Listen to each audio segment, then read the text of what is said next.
Welcome to Culinary Kid, and this is Cooking with Carter. Give us some thumbs up and likes. Today we're making nuts and balls, a perfect snack for holidays. Some say a Canadian classic recipe. We're going to preheat the oven to 250 degrees. Today we're going to use a mix of different Cheetos. I like Cheetos, Crunchies, and pretzels.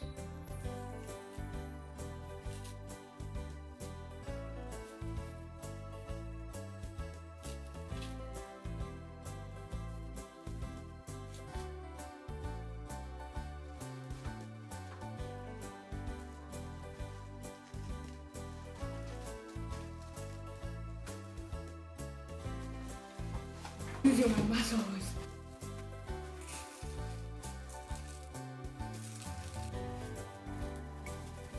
Now mix your cereal.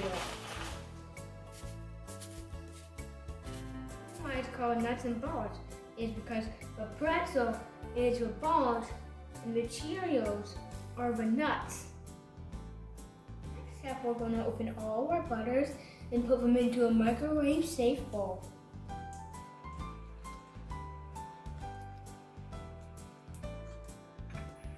Now we're going to microwave 20 seconds at a time, stirring in between.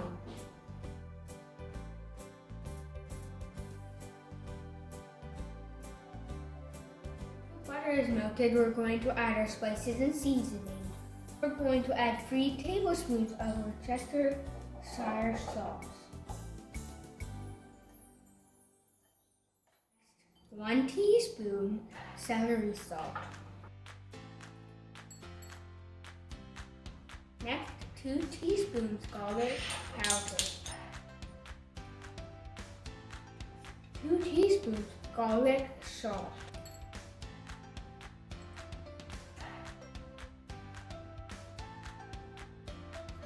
We add 2 teaspoons seasoning salt.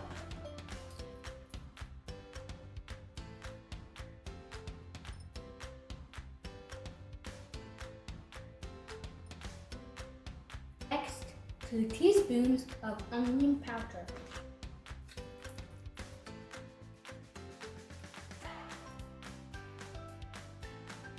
This ingredient is called liquid smoke or hickory smoke. We're going to pour 1 teaspoon of it. We're going to carefully mix or whisk it all together. We're going to pour our butter mixture into our nuts and balls very carefully. Now you mix it really well. Once we finish mixing, we're going to put it in the oven for 1.5 to 2 hours. Don't forget to stir for every 20 minutes. Now we're finished when the butter is dry. Yum! Perfect for giving. Perfect for snacking. Thank you for joining Culinary Kid. This is Cooking with Carter. Visit me at culinarykid.ca for the recipes and fun. Don't forget to subscribe. Bye!